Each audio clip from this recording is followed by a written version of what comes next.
Hello and welcome to the first episode of the Hold for Media podcast, working title. My name is Aaron, and to my right, this is the lovely Chloe Claire. And as I said, this is our first episode under the Hold for Media banner. Hold for Media is an idea that kind of came to me in the midst of my full-time job. I am a full-time auditor, which is essentially a bean counter or a fact checker for accountants, so it's even worse. And my firm mostly focuses on not-for-profit associations. So your charities, your sporting clubs, basically any association where they don't keep the profits. The profits are just retained and kept for the pursuit of the organization going forward. And I thought this would be an excellent idea to kind of use it in order to explore deeper themes in terms of film. Because I did more research and there's not really many charities like it, at least in the Perth area. So that's essentially what our association is. We focus on ideas that we essentially think underutilized or not really focused on, maybe require a bit more of a voice. So we provide that voice and kind of work on those ideas. And that kind of brings me to Chloe, who had this miraculous idea. I'll let her kind of explain it a bit more. So obviously we all have a lot of ideas about what we want to make, whether that be films or other forms of media. And I thought that we could start this podcast to kind of go over these ideas, talk about the topics at hand, how they relate to our mission, as well as the feasibility of actually making them. At the end of the series, we kind of want to make one of them, at least. At least one. So it'd be great if the audience could get involved as well and kind of let us know what you would actually want to see. So we have a topic today. Now this would be a documentary. I don't know who needs to hear this, but those people following you around everywhere you go, those are gang stalkers. Gang stalking is this. Walk around everywhere and there's people that are following me. Like I walk out of my apartment and there's a car there, and then I went to work and the same car was parked outside my work, and someone or some government is following me around. This is how quick the gang stalkers attack the target. I was only outside for a minute and they set the play on me. Gang stalking is a phenomenon that is mostly observed in schizophrenics, but it is the idea that several mundane people are following you at any given time. So today's topic is gang stalking. The term gang stalking refers to allegations that individuals are under surveillance, harassment, and general victimization by a group or organization of people. Targeted individuals, or TIs for short, believe that these gangs use covert and coordinated methods, advanced technological weapons, and even mind control to harass them. So this could be anything from seeing the same stranger in the street more than once, but dressed differently. It could be hearing the same sound in your bedroom every night at the same time. It could be the fact that you've logged into your emails and realised you haven't read an email, but it's magically been opened. And even people start hearing voices, which obviously can kind of go into what we want to discuss, and that is the mental health around this as well, which can be a bit of a tricky situation. A lot of people, there's no actual evidence that there are organisations or anything of the sorts that are carrying out gang stalking. So a lot of facts kind of point to the mental health disorders around these people as well. So that's something to take note of. What else? No, that's I didn't really know that this was a thing. You were the first person to kind of introduce it to me. And Yeah. the thing that I found interesting about it is obviously we'll go into more detail about kind of the ethics and kind of the underlying problems associated with it. But you discovered this on social media, just like kind of going through your TikTok feed, right? Yeah. So the first video that I saw, it was this lady, and I can't actually find her now. So I hope she's safe and well. And she was posting up all of these videos. The first one I saw was a video of her from her balcony, and there was just a car parked in the middle of the street, full spotlight headlights on, and it was just sitting there for ages, just like facing towards her house pretty much. And she posted lots of videos, like even her at the gym, and there'd just be someone standing there staring at her, but like for a long period of time. Obviously, when it comes to social media, you don't know how much is staged Yeah, and you not. don't know. Yeah. But then obviously it got into my algorithm, more things started popping up, and it actually is like a fairly big thing. What I've noticed though is it's a fairly big thing in the US. Not just the US though, like I have seen like Europeans and stuff pop up too. Yeah. But there's actually like full-on online forums, social media groups that have hundreds and hundreds of people on there that do believe that they are being gang stalked in some form or another. Yeah. But yeah. When we talked about it before, I said it kind of made a lot of sense when you said that it was American, Yeah. or primarily American. Yeah. I think more than anything, just from my crude understanding, is that it's associated with distrust. Yes. And I feel like, again, from my crude understanding, not being there, it seems like there's a lot of distrust in a lot of things over there.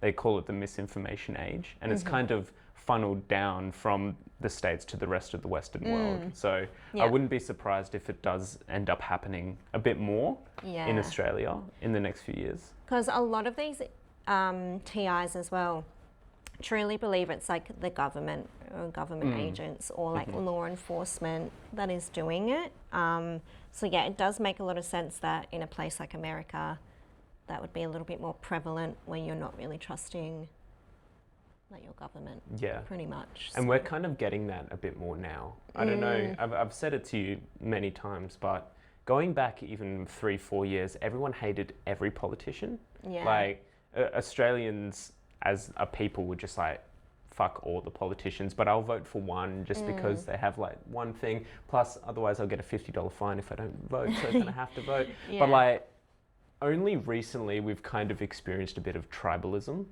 And I think a lot of it is we're kind of imitating American culture a bit in that. And we're kind of seeing a recreation of the Democrat-Republican dichotomy with Labor and Liberal. Whereas they're a lot more similar, or at least historically were very similar parties. Yeah. And then, so I could see how a growing distrust in the Australian government could exacerbate things. Yeah. Yeah. And also, what were you talking about? What did you call it? It's like a French word. Where two people... Folie à Deux. Folie à Deux. Fall Out Boy album. Really good. Probably the best.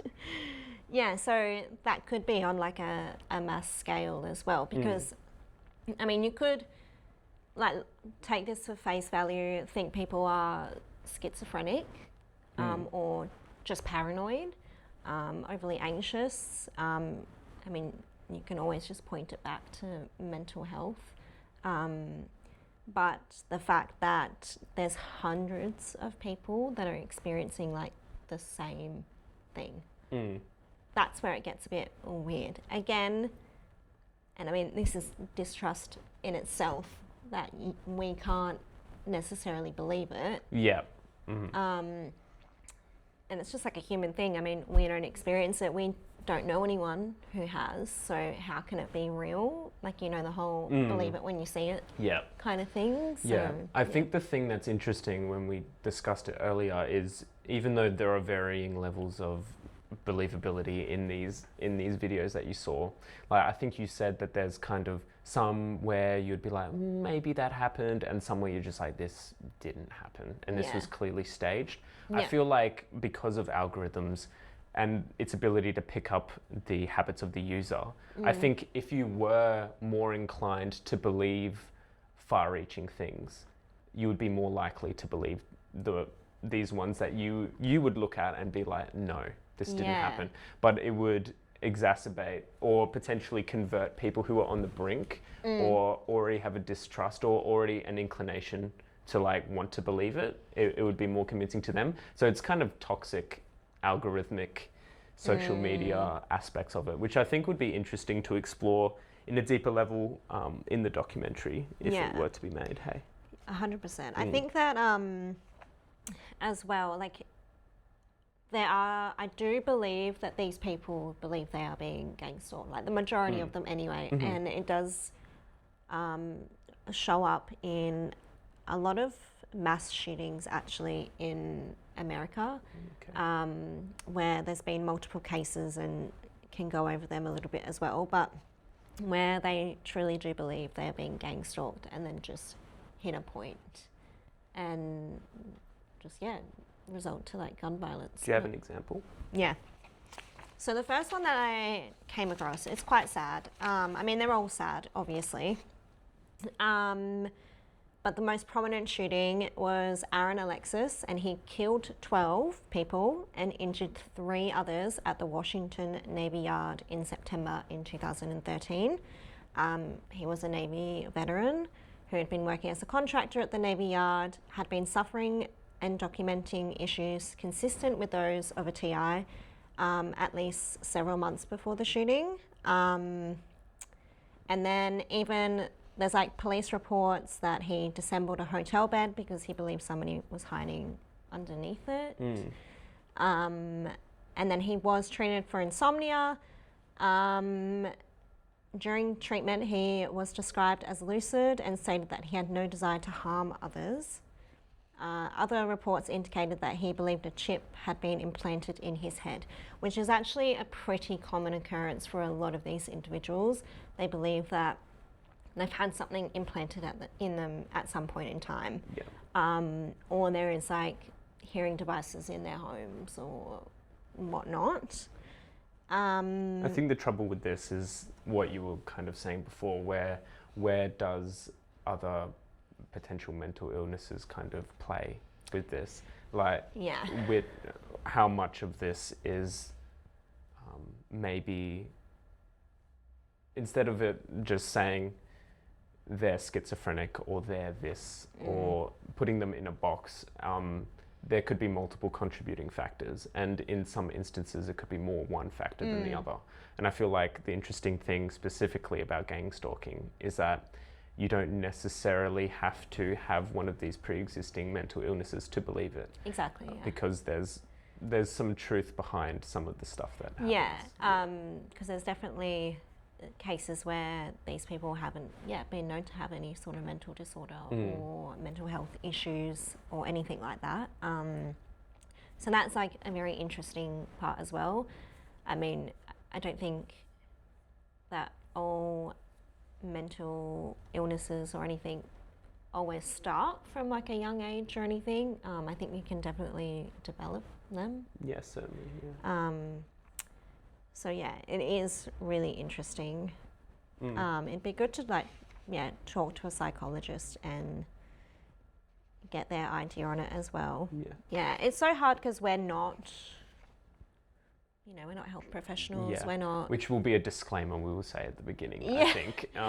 Yeah, for sure. And that's the thing is, going into the documentary, I want it to be very subjective. I'm not going to want to look at it just from a mental health standpoint.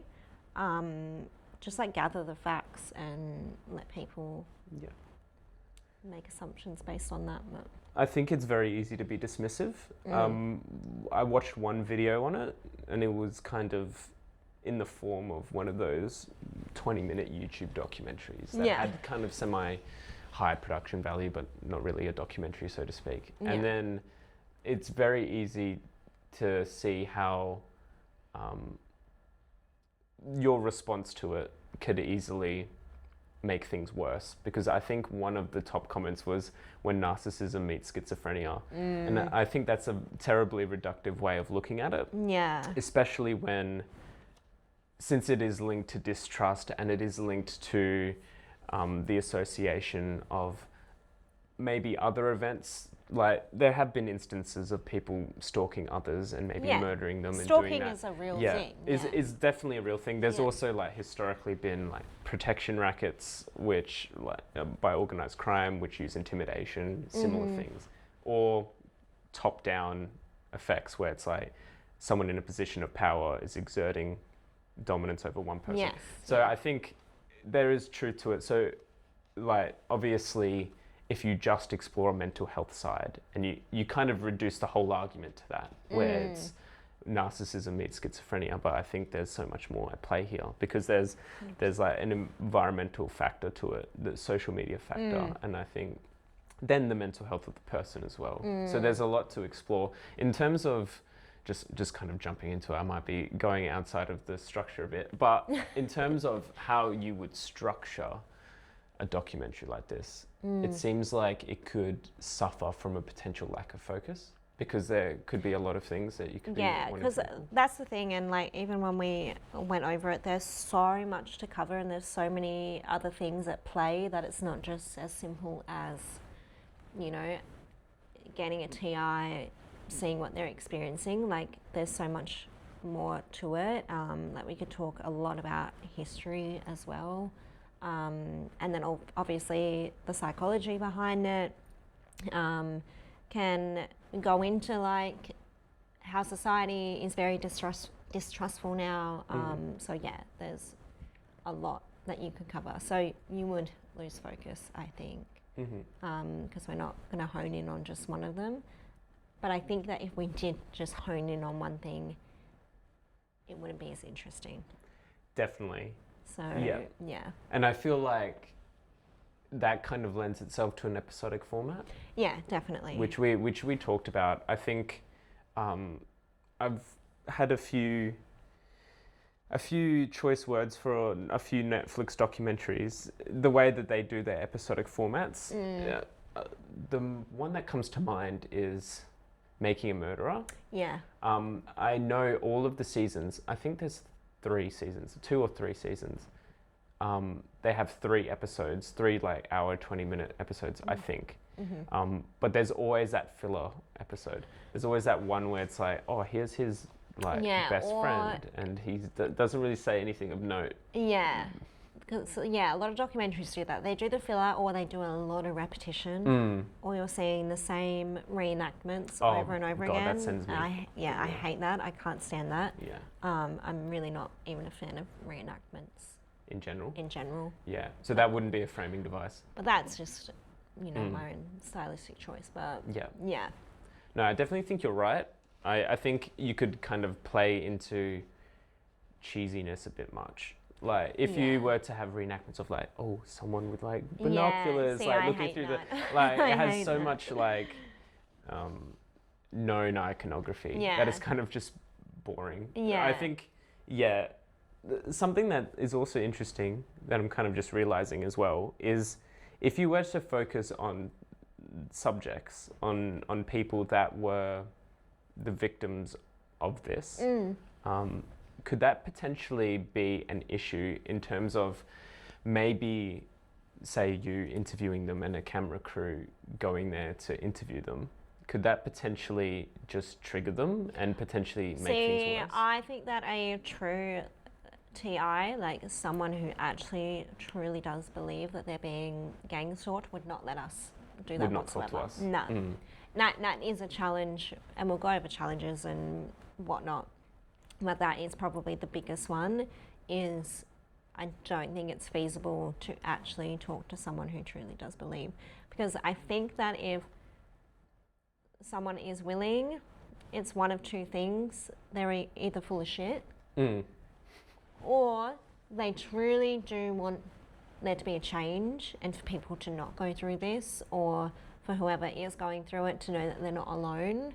So there's definitely that angle, but I mean, if they already think that people are listening in on them and tracking them, I mean, Bringing what three is cameras. this? Yeah, you're right. So Yeah. we actually are listening in and recording and whatnot. So yeah, I think that'd be a bit of a sticky situation. Yeah.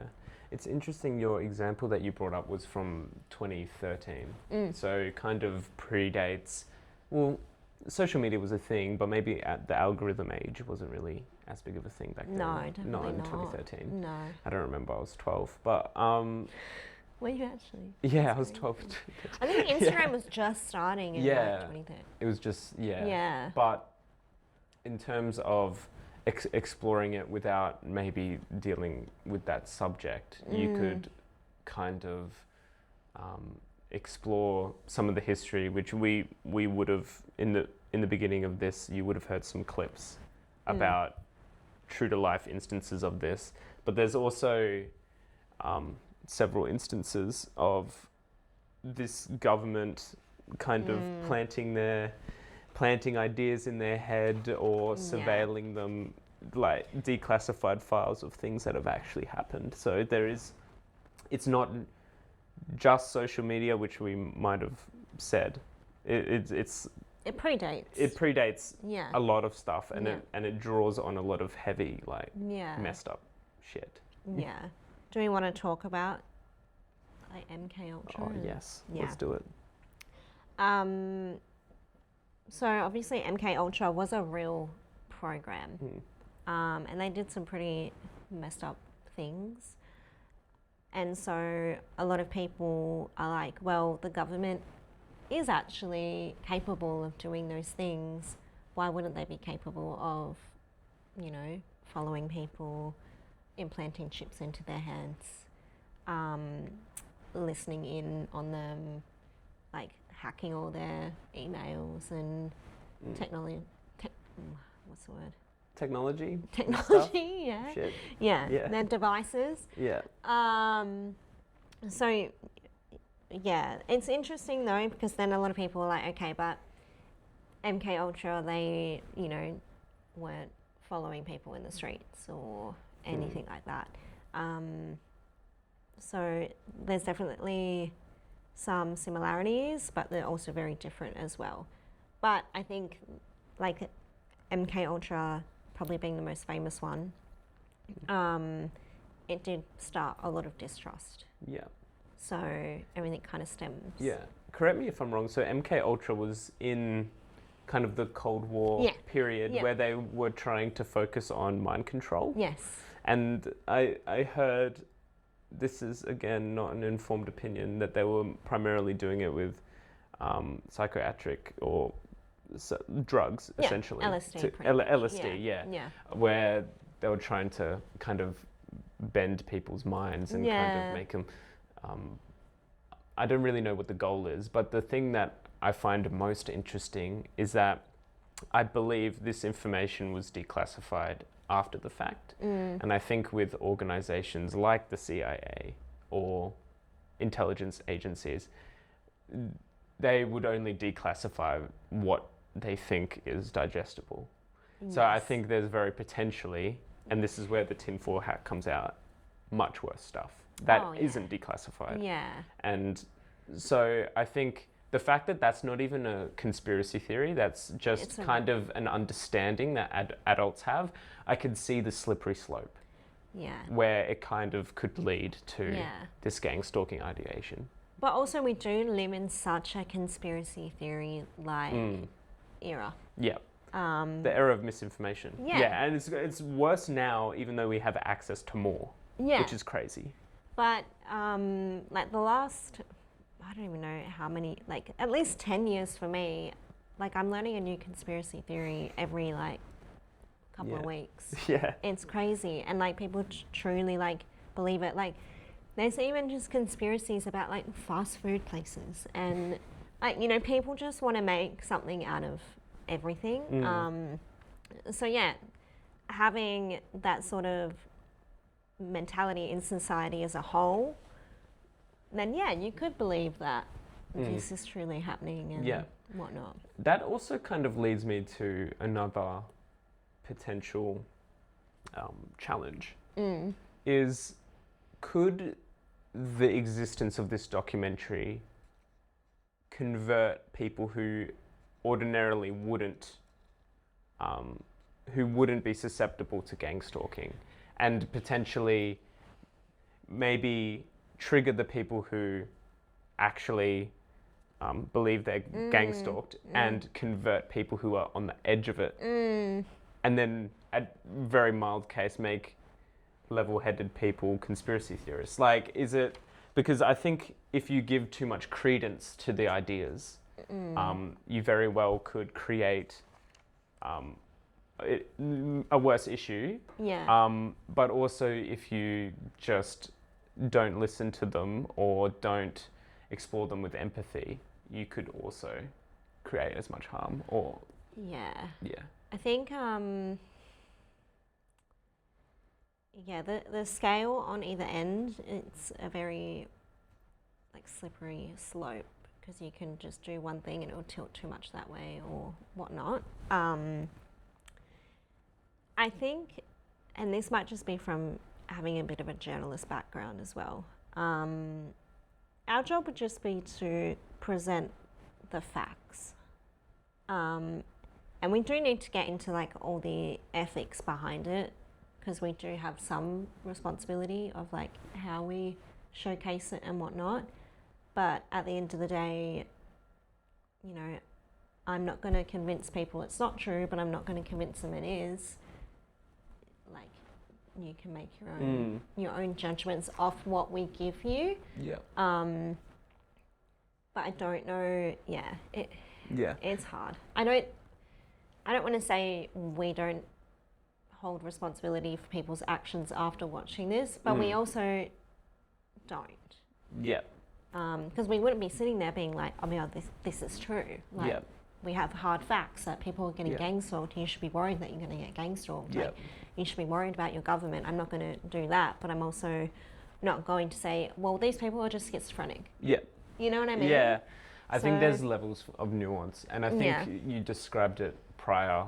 It would be framed through experts in separate fields, maybe outside or adjacent to gang stalkers or TIs, like psychologists, like potentially police officers who have been involved in cases of it maybe being true.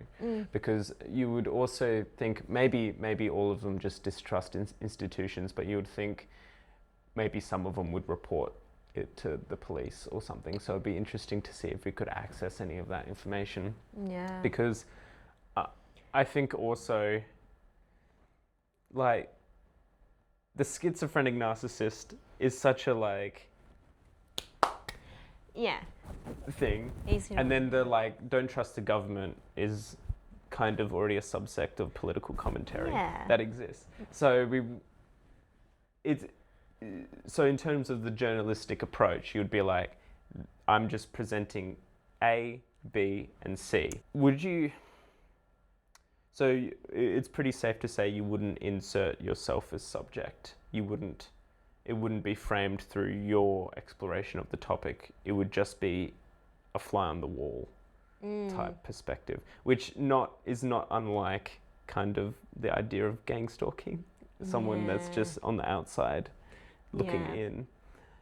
Like, maybe some thought could be had to it, where maybe if you were to direct it, you could play more of a character in it.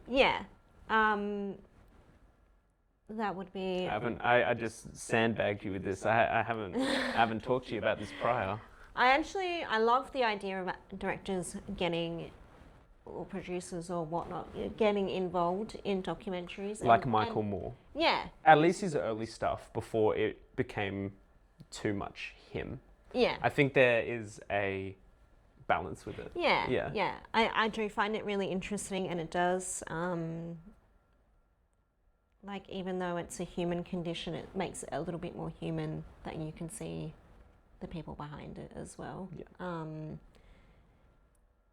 But yeah, then again, if I got too heavily involved in it, yeah, I just don't know how I would approach it. Because, like, the only way I can see myself getting involved in it is actually talking to TIs, which is a challenge in itself. Yeah. And then again, I'm inserting myself way too much into their lives. I mean, you do that anyway.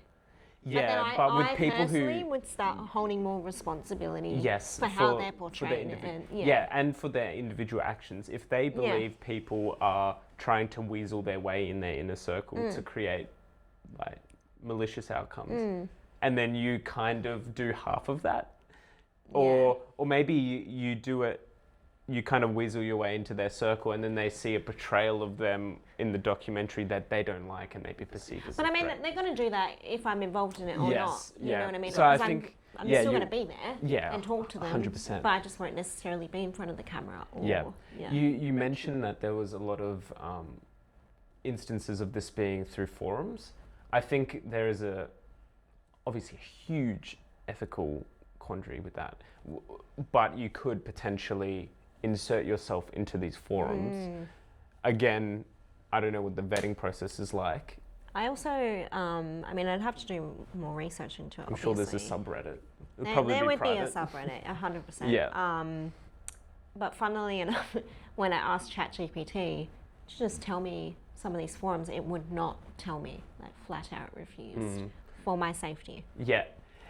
It's interesting you say that, because I know ChatGPT and a lot of AI programs are deliberately programmed in order to not push specific agendas, but also it kind of gauges your questions as what you're at risk for. And if it thinks you're at risk for potentially going down the gang stalking pipeline, it would just be like, no.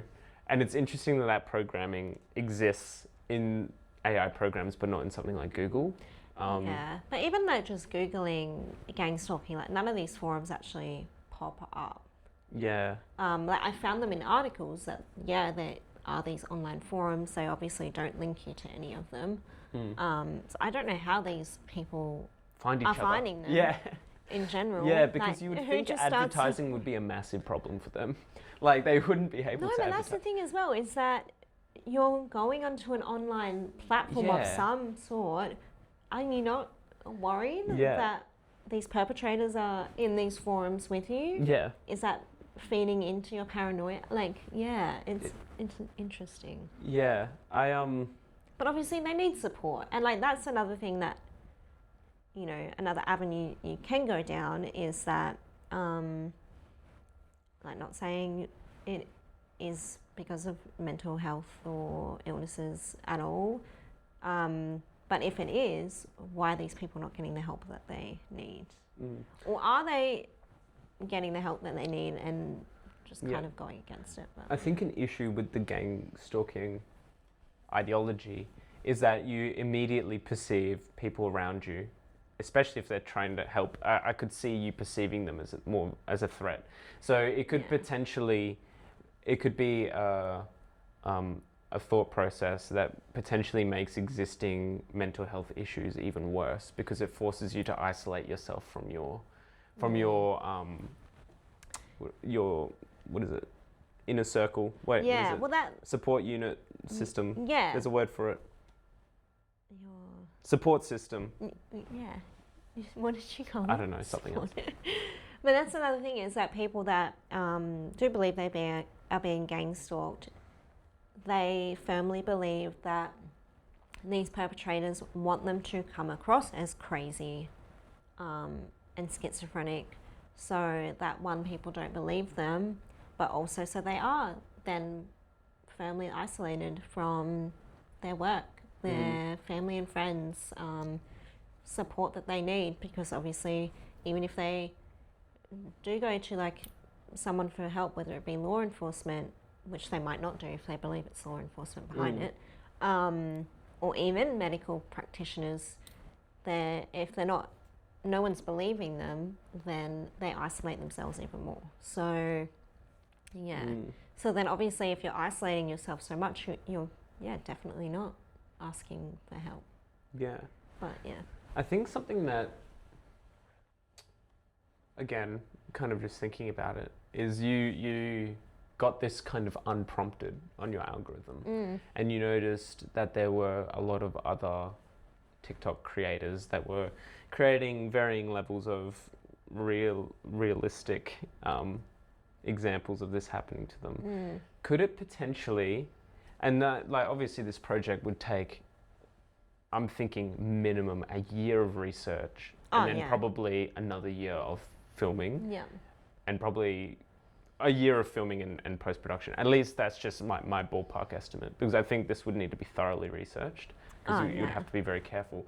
But does that also pose a risk that this is maybe just a fad, or something that is becoming more prevalent now because of I don't know, because Trump or something, you know? And then when that's all died down, maybe it's less of a thing and we're talking about something else.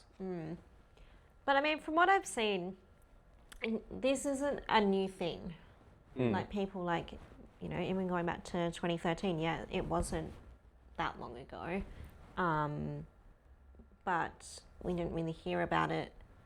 But I mean, we've talked around our phones and it hasn't popped up on your algorithm. So No, I don't think it's a fad, because I actually just don't think a lot of people know about it.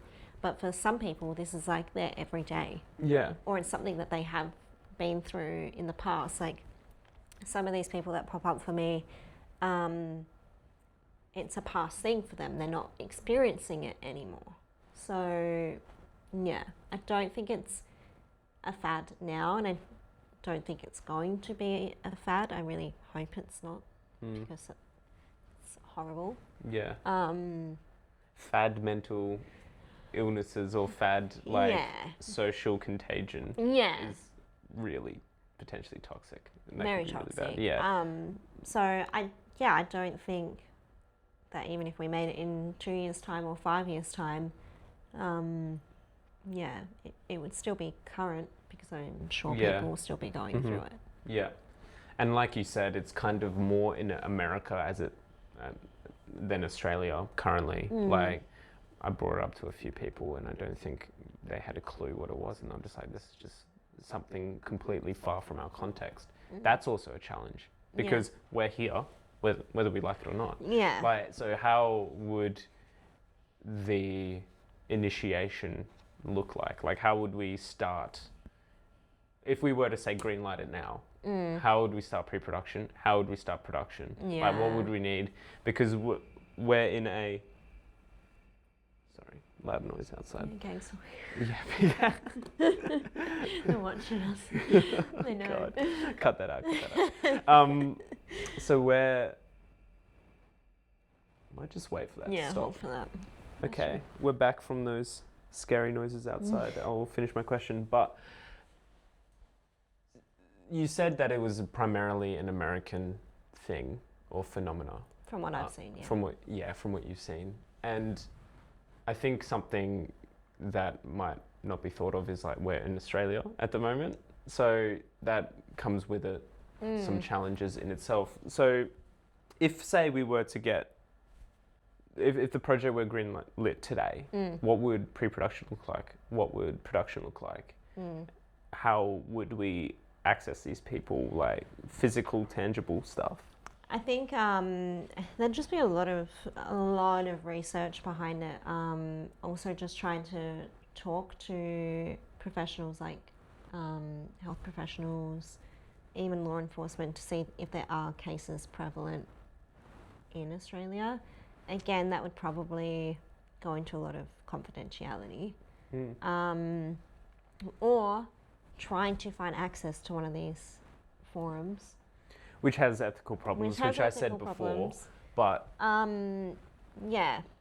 I did see stuff about, like, New Zealand and it happening in New Zealand as well. So I'm sure if it's happening over there, it's happening here to some extent too.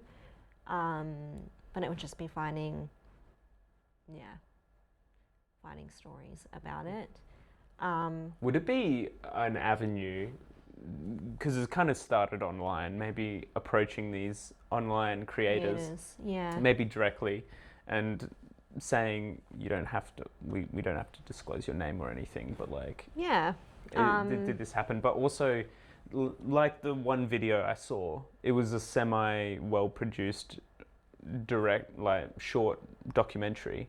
I'm sure people like that would be accessible, or if you were to present yourself as another interested film person, they would be willing to maybe discuss, and maybe they could provide some of their contacts. Yeah. But again, if the story's not here, then we would just have to go to America Okay. When we get the money. yeah, like I'm there for it. I think I think we'll have an intense research. I think we obviously portion. want to keep like as HPM as a whole, we want to keep it here as much as possible, but if the opportunity arises to go to like other countries, like I said, there's also, I've seen some Europeans as well, so like there are other places where it is happening. I just haven't come across stories directly in Australia, but I'm sure it is happening. Yeah, and like I said before about, well, you said, but I said way before about Folie à Deux and how that is possible through social media. Could there potentially be like similar to how all these separate people, like someone in rural Ireland to someone in California, could experience the same thing and find themselves in these forums? Could we similarly, whilst being in Perth, Western Australia, document it? And it could be entirely remote through, I don't know, Zoom calls, or maybe even just audio interviews, or maybe no interviews at all. Because again, this is just in the conceptualization stage. Maybe it's purely research based. Because you did say a journalistic approach. Yeah. So that doesn't necessarily incorporate interviews. It could just be.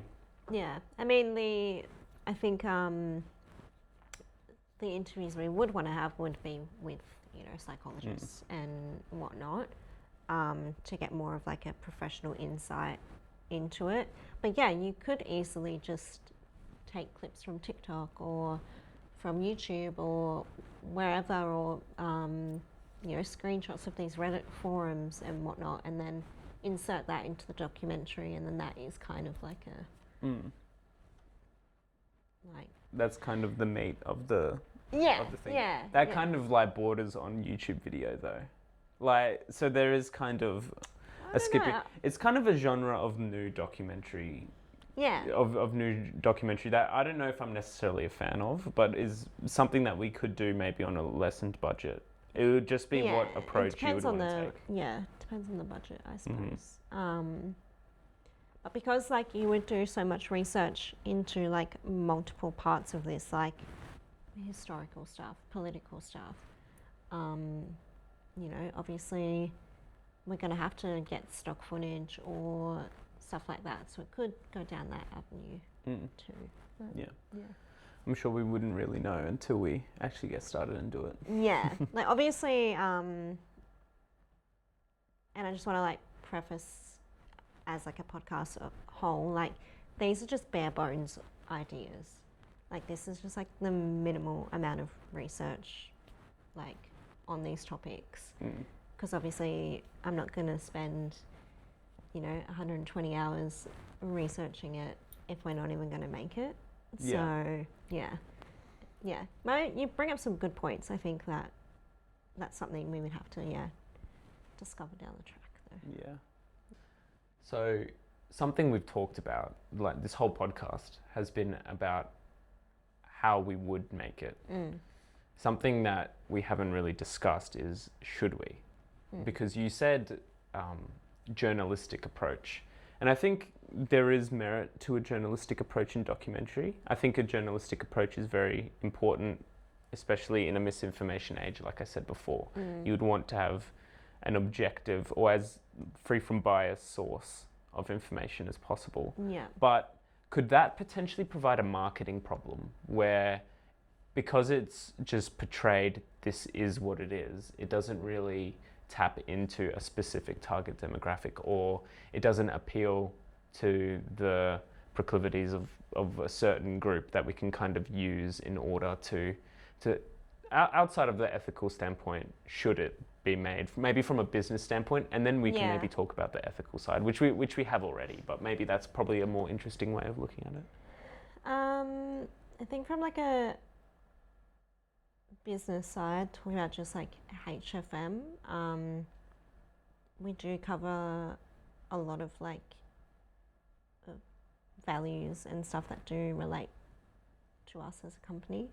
And we do go into like the marginalized perspectives, and we do like explore all of that. So I think that business-wise, yes, it would be a good idea. I don't know if it's 100% feasible where we're at right now, for sure. But I think that it's definitely an avenue that does work for us as a whole. Yeah. And then, just to kind of tie it with a bow, ethically, should we?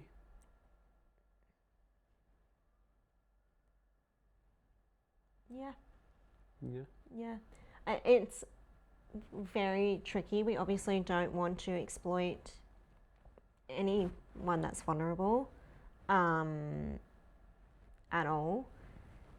But I think that in today's society, where there, is a lot of misinformation going around, to have something that does just focus solely on fact, I don't know, it might clear things up for some people, maybe. It also could potentially destigmatize things. Yeah. But obviously, like we said, not destigmatized to the point where people are maybe converted.